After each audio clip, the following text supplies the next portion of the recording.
자, 이번엔 민주당의 또 관점을 들어보겠습니다. 김종민 의원 스튜디오에 나오셨습니다. 안녕하십니까? 예, 안녕하세요. 김종민입니다. 앞에 김영남 의원 또 하태경 의원 이야기 좀 들으셨죠? 예. 예.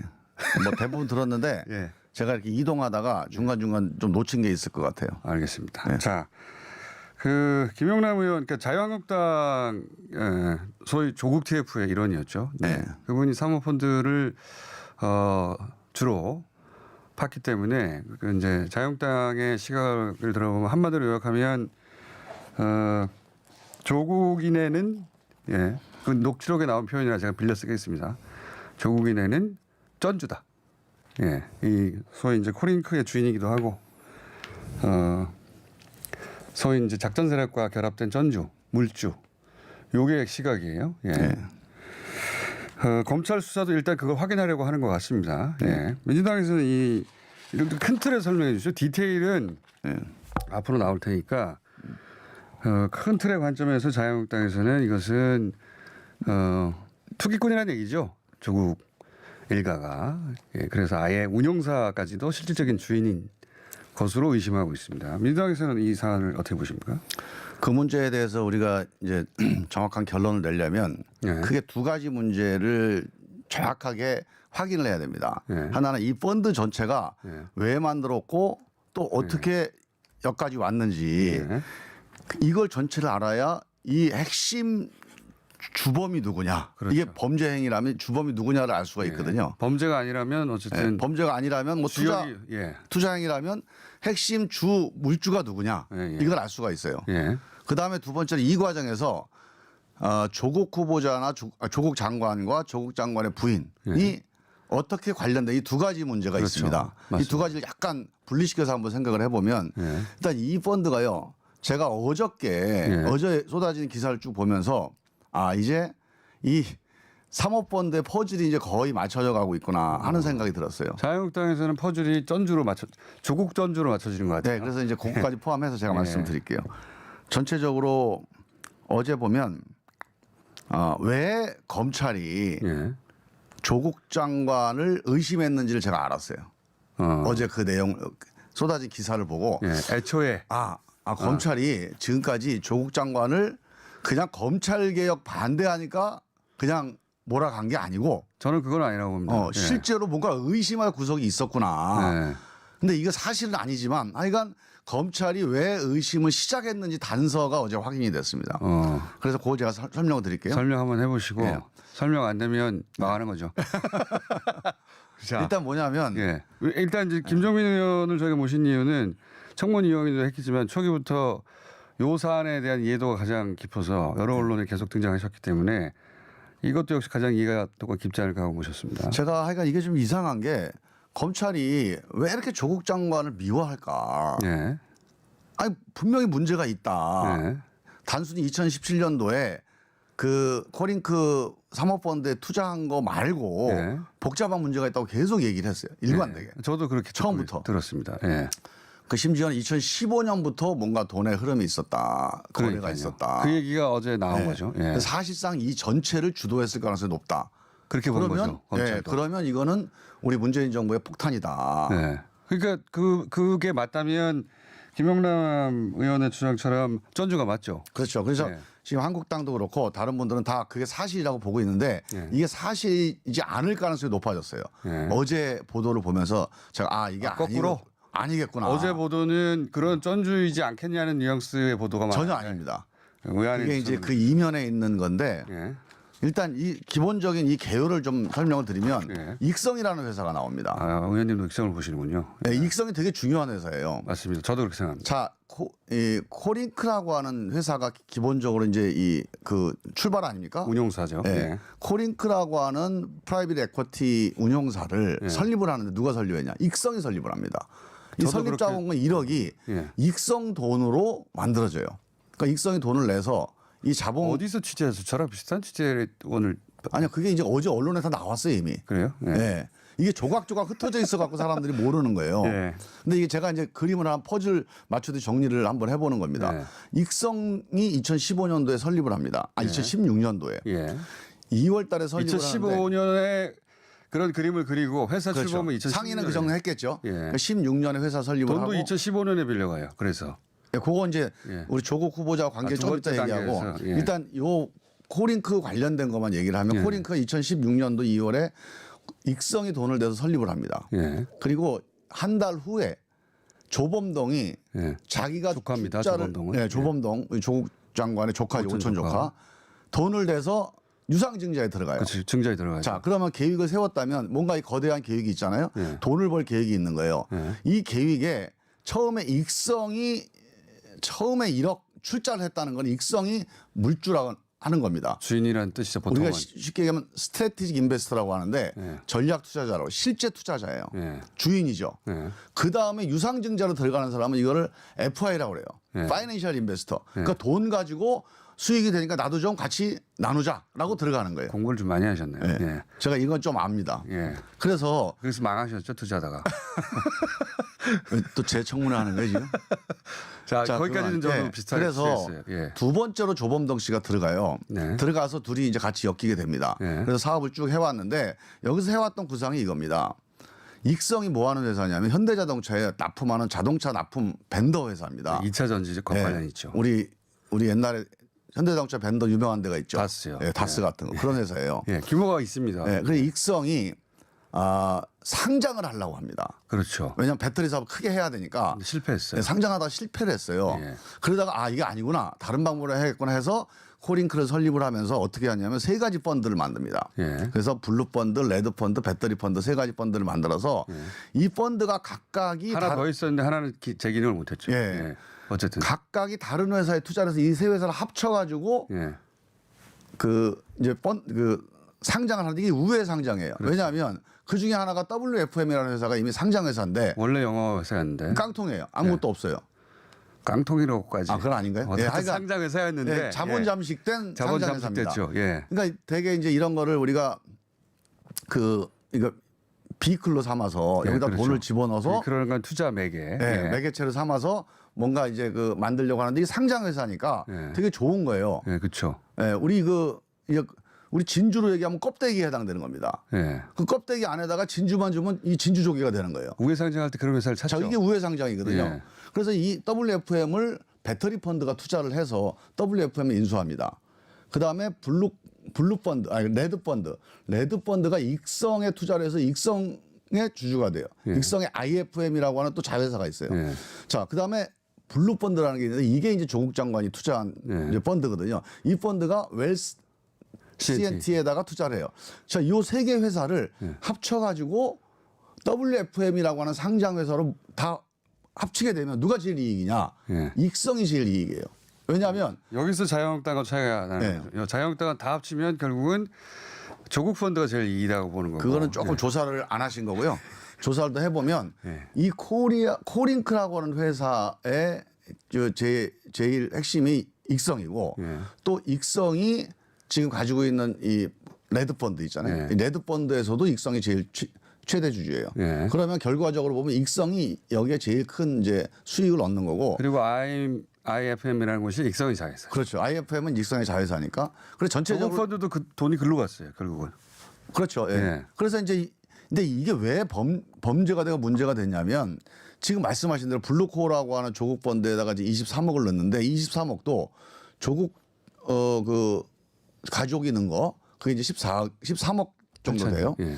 그 나머지 10억은 익성에서 돈이 옵니다. 예. 그 익성에서 돈이 온 걸 가지고 또 빼서 익성에 갖다 줘요. 맞습니다. 현금으로. 이게 횡령이에요. 예, 이게 횡령입니다. 이것 때문에 구속됐어요. 그래서 이게 이제 조카가. 구속이 됐고 예. 그다음에 이제 증거 인멸을 조사했다. 예. 전화로 이 웰스 사장한테 전화를 합니다. 이 조범동 씨가 전화해서 익성 관련된 거는 진술하지 말아달라 이러고 부탁을 해요. 그렇죠. 그리고 죽은 사람이 있어요. 건축업자가 한 네네. 모 사장이 있는데 이 사장한테 빌려준 걸로 해달라고 그렇습니다. 얘기를 합니다. 익성을 감추려고 하죠. 이거 최 회장이 거부를 하죠. 예. 그래서 이거는 이제 실패한 시도가 됐는데 이게 이제 증거 인멸 교사가 되는데 이 조카 이 조범동 씨가 왜 이런 부탁을 했는지를 보면 이 녹취록을 쭉 자세히 훑어보면 그 의도가 나오는데 핵심은 뭐냐면 입성이 드러나서 조국과 연결이 되면 다 망한다. 이게 이제 핵심 요지예요. 언론이 낙인을 찍을 것이다. 뭐 이런 그렇죠. 표현이 등장하죠. 왜냐하면 그러면 조국 장관이 이 배터리 육성 정책이라는 정부 정책을 바탕으로 그걸 염두에 두고 익성이라는 회사를 끌어들여서 뭔가 거대한 뭔가 음모를 꾸몄다 이렇게 그림이 그려지니까 그렇게 되면 익성 투자 전체가 범죄 행위가 돼버리잖아요. 그러니까 이해관계 충돌이 돼서 그래서 사실은 익성의 투자 행위를 보호하기 위해서 익성을 얘기하지 말아달라 이렇게 부탁을 하는 게 이제 증거인멸 관련된 내용이에요. 또 하나의 짐작은 익성이 실제 추정대로 의원님 추정대로 실제로 지배적인 사업자라고 하면 이 국면이 다 끝난 다음에 계속 관계를 유지해야 되는데 그 가장 중요한 투자자를 보호하려고 했다 이렇게도 볼 수 있죠. 예. 당연하죠. 예. 예. 그래서 거기는 이제 이 조범동 씨가 가장 보호하고 싶었던 대상이고요. 뭐 조국 장관 관계는 이미 다 드러나 있기 때문에 뭐 보호하고 자시고 할 게 없었어요, 사실은. 자, 그러면 이렇게 이제 이게 조범동 씨와 익성과 이렇게 연관돼서 만들어졌던 어떤 그 투자 행위입니다.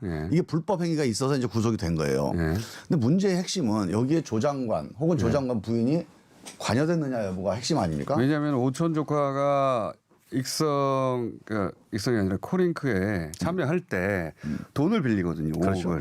그래서 이제 이게 왜 관여됐다고 처음에 이제 검찰이 의심을 했는지 제가 이걸 알았어요. 검찰이 일관되게 얘기한 거는 이 단순한 공개 펀드에 대한 투자 행위가 아니다. 이 사모펀드에 대한 투자 행위가 아니고 그 전부터 이 전체를 공모했던 단서가 있다. 의심될 만하다. 제가 공모라 하면 이제 정 교수까지. 그렇죠. 그 조국 장관의 부인 정 교수가 공모해서 가능성이 있다는 그 핵심이 지금 이제 돈의 흐름이라고 했는데 돈의 흐름이 15년부터 있었다고 그랬거든요. 그 15년이 바로 그 정경심 교수가 이 조카한테 돈을 빌려준 겁니다. 5억을. 그렇습니다. 그다음에 또 하나가 이제 WFM에서 자문료 1,400만 원 받는 거. 나중에 이 두 가지예요. 그러니까 지금 이 정경심 교수하고 이 코링크 펀드하고 엮여져 있는 게 세 가지의 접촉 국면이 있어요. 컨택 포인트가. 하나는 14억 펀드를 투자한 거예요. 그다음에 두 번째 이건 공개적인 공개적이라고 모두가 다 알고 있었던 거죠. 이건 뭐 별 문제가 없어 보이고 그다음에 두 번째는 뭐냐면 WFM에서 돈을 받은 겁니다. 이상하다. 돈을 받았네. 혹시 이게 무슨 다른 대가 아니야? 이렇게 의심을 했던 거예요. 그다음에 세 번째가 2015년도에 5억을 조카한테 돈이 넘어가요. 통장으로. 통장으로 넘어가는데 이 돈이 결국 코링크 설립에 쓰인 겁니다. 일부가 쓰이죠. 아, 그러면 이거는 뭔가 공모 관계가 있다라고 의심을 일단 해본 거죠. 그런데 일단 WFM에서 돈 받은 거는 자문 수수료로 이 조카가 소개를 시켜준 겁니다. 이 WFM이 무슨 투자회사 관련된 걸 모르고 했다는 거예요. 그래서 거기서 영어와 관련된 회사이기 때문에 자문해서 자문료 받고 관련된 동양대학교에다 다 신고까지 했기 때문에 이거를 뭐 음성적 거래라고 볼 수는 없어요. 그래서 이거는 뭐 제가 보기엔 정리가 됐다고 보고 문제는 5억 원이에요. 5억 원을 빌려줬는데 이 중에서 한 절반 정도가 코링크 설립하는 데 쓰이거든요. 그래서 이거를 공모 관계라고 보는데 문제 핵심은 이겁니다. 자, 만약에 약간 극단적인 예를 들어 제가 국민은행에서 돈을 빌렸어요. 그 돈을 가지고 제가 노름했어요. 그 도박을 했어요. 그 도박에 걸렸어. 그럼 국민은행이 책임은 없잖아요. 그렇죠. 대출 받았으니까. 근데 지금 이거는 이 관계가 이 내용을 알고 이건 내 돈이다라고 빌려준 건지 아니면 그냥 조카니까 사업하는 친구니까 빌려달라고 그래서 그냥 빌려주고 이자를 받은 건지 이게 핵심입니다. 그래서 지금까지 맞습니다. 검찰은 핵심이 그겁니다. 이거를 사업 투자로 5억을 본 거예요. 그런데 지금 이 관계에서 검찰이 이제 마지막으로 두 가지입니다. 서류상으로 나온 금전의 이동 돈의 흐름만 보면 이건 빌려준 거예요. 왜냐하면 이자도 냈다고 그래요. 차용증도 있고. 이자도 냈고 아마 차용증도 검찰이 아마 갖고 있을 겁니다. 그게 게다가 돈을 갚았어요. 5억을. 그다음에 2018년인가 또 상환을 했다고 그래요. 맞습니다. 그러면 이 관계로는 돈의 흐름으로는 이건 영락 없이 돈을 빌려준 거예요. 그래서 돌려받은 겁니다. 이번에 돌려받은 게 아니에요. 1년 전에 돌려받은 거예요. 돈 관계가 정리된 거잖아요. 끝난 거죠. 그런데 이거를 가지고 뭔가 공모 혐의를 이제 찾아내려면 이 조범동 씨 진술이에요. 그렇죠. 남은 그거밖에 없어요. 그렇죠. 조범동 씨가 진술을 야 이거는 사실 내가 돈을 빌렸지만 우리 아주머니가 같이 투자를 하자고 제가 설득해서 투자를 한 거고 명목상 빌린 차용증만 써준 겁니다. 이 진술이 나오면 조국 장관은 어렵습니다. 이제 공범이 되는 거죠. 공범이 되고 그러니까 공범이라 하면 정 교수가 그 투자에 공동 투자자가 되거나 네. 혹은 실질 소유주가 되거나 뭐 이렇게 되는 거죠. 예. 그래서 저는 그 대목이 남은 겁니다. 현재까지 예. 이번에 영장 심사할 때 이 내용이 포함이 안 돼 있잖아요. 예. 그 이유가 조범동 씨가 정경심 교수가 아니고 익성이 내 뒤에 물주입니다. 이렇게 진술을 하고 있는 걸로 추정이 돼요. 그런 추정에 약간 악의가 맞는 보도가 나오기도 하긴 했습니다. 아, 제가 보도를 보고 추정하는 거예요. 그런 보도가 나왔어요 이미. 그렇긴 합니다. 뭐 제가 검찰하고 대화를 한 게 아니고 결국은 누가 물주냐 혹은 누가 핵심 플레이어냐. 근데 이제 오천 조카는 다들 정경심 교수로 의심하고 있는데 검찰도 의심했죠. 그러니까 이게 보도가 조각조각 흩어져 있으니까 예, 이게 못하고. 퍼즐이 안 맞춰지니까 잘 헷갈리는데 예. 조범동 씨는 아마 검찰 진술에서 익성이 제 뒤에 있고 네. 익성하고 같이 협의해서 했습니다. 그 과정에서 횡령이라든가 증거인멸 이거는 죄송하게 됐습니다. 네. 이렇게 해서 영장이 이제 발부가 된 거라고 보고요. 근데 거기에 걸맞는 보도가 또 하나 나온 것은 그 횡령한 10억이 익성한테 갔다는 거 아닙니까? 그렇죠. 만약에 실제 전주가 정경심 교수라면 돈을 빼돌리시면 정경심 교수한테 저도 그걸 의심했어요. 네. 처음에 현금화됐다고 나왔잖아요. 명동 네. 사채시장에서 이제 웰스에 들어간 돈이 다시 나와가지고 이게 정경심 교수 돈이에요. 네. 펀드가 들어갔다 다시 나왔대. 네. 그래갖고 정경심 교수한테 가면 네. 그러면 이거는 꼼짝없이 빼도 박도 못하는 이건 사기입니다. 횡령 사기죠. 예, 그래서 검찰이 이걸 의심하는 것 같구나 예. 하고 봤는데 결국 이 사채시장에서 현금으로 환전된 게 어디로 갔냐. 예. 이 익성의 이모 회장의 전세자금 명목으로 건네진 거예요. 현금으로. 건네졌다고 보도됐습니다. 그렇죠. 예. 아, 그렇죠. 아직은 확인해 봐야 되죠. 아, 좀 조심해야 되겠네. 예, 그렇게 보도가 됐어요. 보도가 됐습니다. 근데 이 보도가 다 따로따로 있기 때문에 예. 이게 어떻게 연결되어 있는지가 정리가 안 그 된 거예요. 기자들도 전체 그림 잘 안 그려졌나 봐요. 예. 따로따로 지금 말씀하신 따로따로의 보도가 없는 건 아니에요. 그렇죠. 다 이렇게 흩어져 있어요. 모아진 게 없는 거지. 예. 그렇게 보신다. 그러니까 이게 크게 갈리는 것은 첫 번째는 최초의 그 시드머니는 익성이 됐다고 하는 것, 익성이 됐다고 보여집니다. 제 취재 결과로도. 그 다음에 이제 유상증자를 1차로 하잖아요. 그때 이제 들어가는데 그때 정경심 교수로부터 돈을 빌려서 조카가 들어간단 말이죠. 그게 정경심 교수가 그걸 다 알고 실제로는 차명으로 오춘 조카에게 맡겼느냐 아니면 그냥 빌려준 거냐. 그게 하나의 포인트죠. 예. 예. 그게 이제 이 사건의 거의 최종 열쇠를 푸는 키 퀘스천. 예. 뭐 그런 영어가 있는지 모르겠는데 하여간 이게 제일 중요한 질문입니다. 과연 맞습니다. 이 그거. 5억이 예. 투자 행위로서 공모에 기반해서 조범동한테 건네진 건지 예. 단순한 차용 관계인지 예. 이거를 검찰이 밝혀내면 돼요. 그러면 이 사건은 정리가 됩니다. 완전히 정리가 되죠. 예. 예. 만약에 검찰도 그걸 의심했는데 확인해 봤는데 그냥 빌려준 거라고 하면 이 사건이 그냥 끝납니다. 끝나는 거죠. 예, 그냥 끝나는 것이고 그걸 검찰도 확인해 가는 과정이죠. 저는 검찰이 지금까지 의심했던 이유는 일리가 있다고 봐요. 아, 의심할 만했구나. 저도 그건 동의합니다. 예, 그런데 문제는 이쯤 되면 검찰도 이제 압니다. 조범동이 뭐라고 얘기하는지를 검찰은 알고 있을 거 아니에요? 예. 조범동이 만약에 뭔가 숨기고 있다면 검찰이 딱 느낌이 올 거예요, 수사할 때. 느낌 모르겠어요. 예. 근데 조범동이 만약에 진실을 얘기하고 있는데 이거는 정경심 교수와 관련 없고 익성과 같이 해서 한 겁니다라고 얘기를 했는데 그럼에도 불구하고 어떤 실적을 위해서 우리 정경심 교수를 자꾸 이렇게 몰아가려고 한다면 이거 우리 검찰이 좀 이거는 잘 못하는 거겠죠? 잘 못하는 게 근데 아니라 그건 큰 문제죠. 예, 그거는 제가 보기엔 우리 그렇게 검찰이 하지는- 그렇게는 안 할 거다. 저도 그렇게 그렇게 믿고 안 할 있습니다. 거라고 보는데 그래서 저는 나오면 예. 정경심 관계가 증거로 나오면 나오는 대로 가는 거고 안 나오면 안 나오는 대로 정리를 하고 이 문제에 대한 진실을 빨리 밝혀야 됩니다. 저는 기로에 섰어요. 예. 제가 안 나올 가능성이 거의 뭐 높다고 보고 있는 게 네. 일단 기본적으로 조범동 씨가 진술을 안 하고 있잖아요 지금. 그러니까 조범동 씨가 이건 익성하고 내가 그 같이 협의했다 이렇게 얘기를 하고 이 정경심 교수 관계에 대해서는 얘기를 안 하고 단순 차용 관계라고 얘기를 하고 있어요. 두 번째 정황 증거로서 제일 중요한 맥락 증거인데 예. 이게 뭐냐면 이 맥락을 보면 정경심 교수가 주인일 수 없다. 뭐 그런 맥락. 주인일 수가 없어요. 왜냐하면 그게 뭡니까? 2015년부터 공모를 했다고 치자고요. 예. 그래서 이런 우회 상장을 위한 투자 행위를 했어요. 예. 돈도 빌려줬습니다. 예. 그래서 자기 돈이 들어가서 자기가 주주 아닙니까 거기에? 예. 자기가 주인이죠. 예. 이 의심에 의하면. 자, 그런데 차명 주인이에요. 차명. 예. 드러나 있지 않아요. 예. 그런데 2017년에 민정수석이 됐어요. 남편이. 근데 그동안에 잘 드러나지 않게 차명으로 관리해오던 이 황금알, 예. 황금알 낳는 거위에 이게. 근데 이거를 갑자기 재산 신고를 해서 공개를 해버려요. 만천하에. 나는 여기다 투자했습니다. 예. 라고. 보통 스위스로 보내야죠. 예. 비밀 자금은. 그러면 이거는 오히려 만약에 15년에 투자를 해서 뭔가 단서가 있다면 17년에 내가 민정수석이 돼서 공직자 재산 신고를 하게 되면 공개를 해야 되잖아요. 네. 그러면 오히려 있던 걸 없애거나 차명으로 만들어요. 예. 자기 이름을 차명으로 만드는 게 정상인데 차명으로 있던 거를 오히려 자기 이름으로 공개를 하는 거예요. 바꾼 셈이 된 거죠. 이건 가능한 일이 아니잖아요. 논리적으로 말이 안 됩니다. 이건 예를 들어서 투자를 몰랐다? 아무리 이건 뭐 방정식이 필요한 게 아니라 그냥 사칙연산이에요.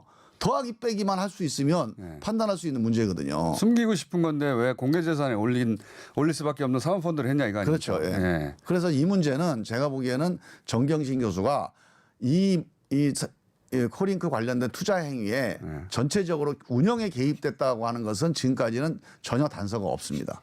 그래서 이 문제는 이제 거의 막바지 온 것 같아요. 저도 이제 그걸 확인하겠죠. 검찰이 가지고 있는 의심을 정경심 교수를 소환하여 이 데모 어떻습니까라고 정경심 교수 쪽의 진술을 듣겠죠, 당연히. 그래서 종합해서 판단을 할 거라고 봅니다. 한 일주일이면 될 것 같은데. 제가 이제 검찰이 마지막 정리를 할 테니까 지금 우리 시청자 여러분들 국민들을 위해서 그러니까 관전을 하는데 필요한 3가지 포인트를 제가 말씀드릴게요. 정리 많이 해오셨네요. 이 조국 관련된 이 조국 장관 관련된 이 수많은 의혹들이 있어요. 다 사실이 아닙니다. 그 중에서 3가지 정도가 검찰이 수사로 최종 확인을 해야 될 문제예요. 첫 번째가 단국대학교 논문 문제입니다. 단국대학교 논문에서 핵심은 뭐냐면 일저자 문제가 아니에요. 일저자를 가지고 대학 간 게 아니기 때문에 그리고 일저자 문제가 뭐 대학 입시에 활용됐느냐 이거는 이미 다 밝혀졌어요. 이거 없습니다. 핵심은 뭐냐면 일저자를 만드는데 조국 부인 혹은 조국의 딸이 개입을 했느냐 안 했느냐가 핵심이에요. 그런데 어디 인터뷰에 우연히 이런 게 나와요. 그 단국대 교수가 나는 조국을 모른다. 나는 걔 아빠가 누군지도 모르는데 엄마들끼리는 서로 알지 않겠느냐라고 추정적인 진술을 한 게 있어요. 학부형이니까. 그래서 엄마들끼리 알았다면 그리고 이거 일저자를 해줘라. 이거 갖고 대학생 가야 되겠다.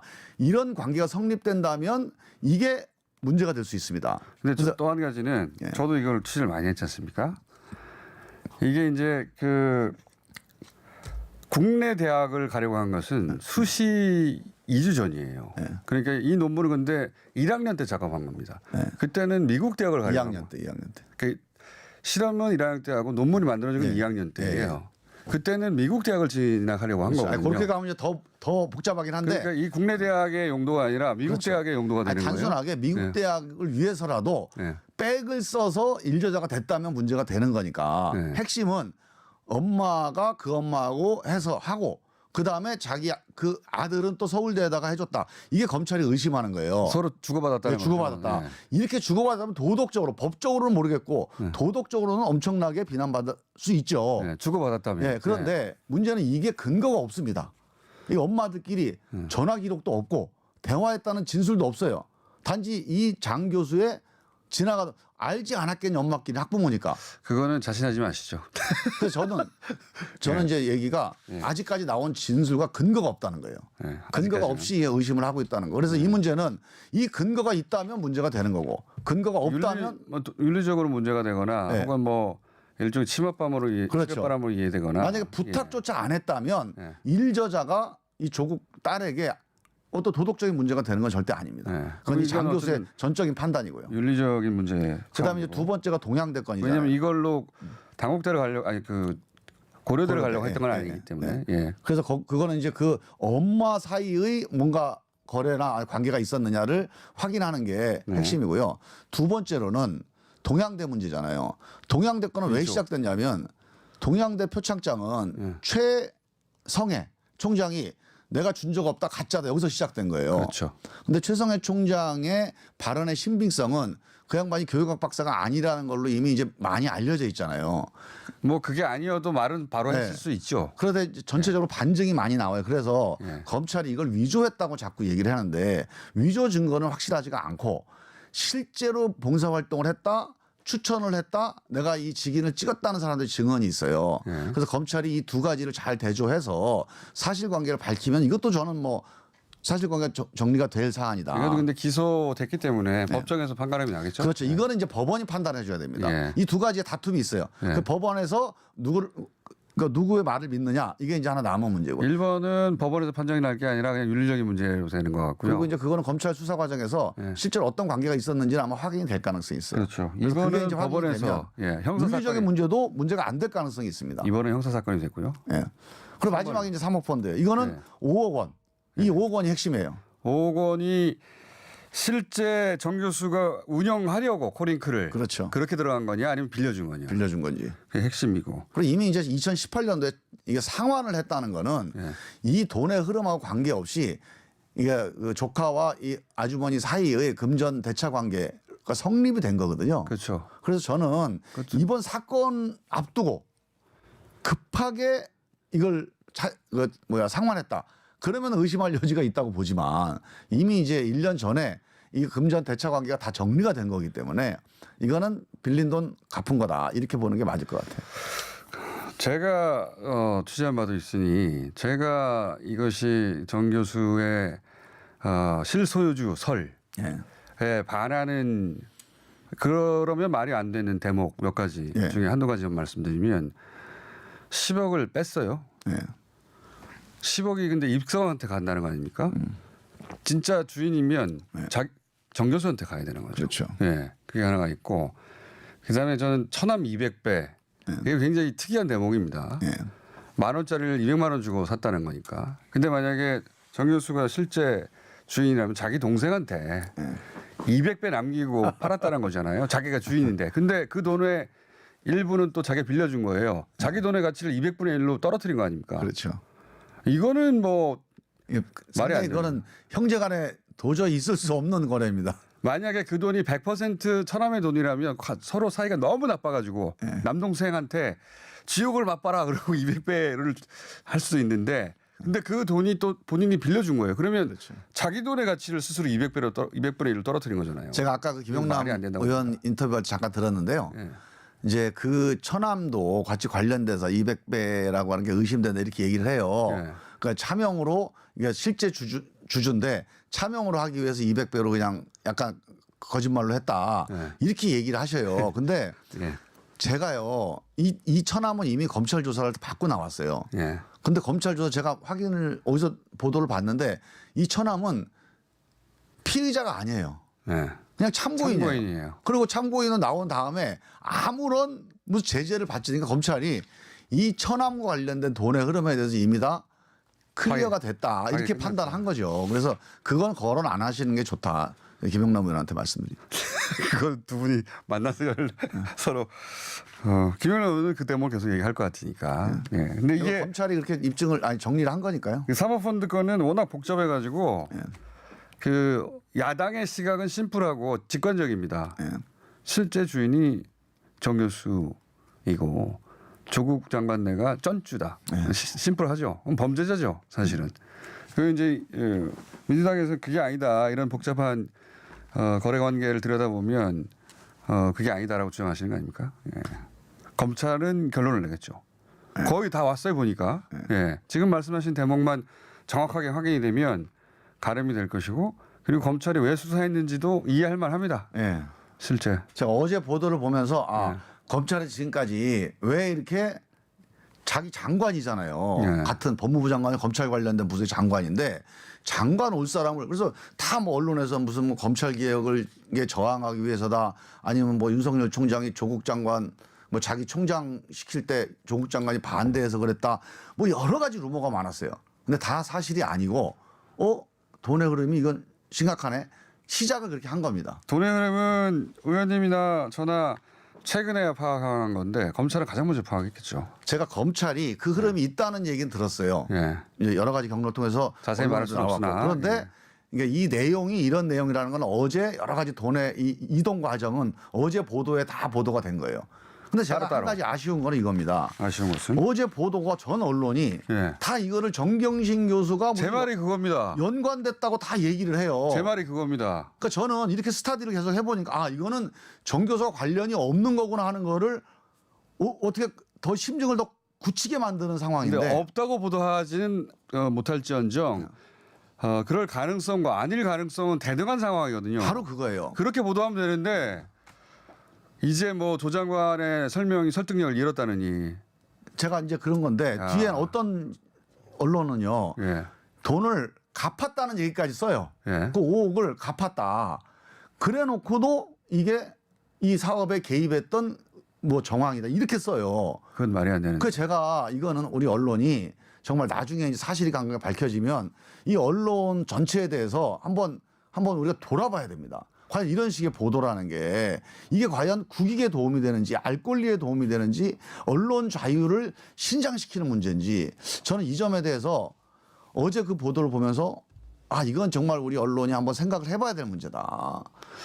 이해해 주자면 법조 기자들은 일단 이제 검찰 손에 넘어가면 검찰의 말을 신뢰할 수밖에 없잖아요. 그러니까 검찰이 애초 가졌던 말씀하신 대로 의심할 수밖에 없는 지점이 있었다.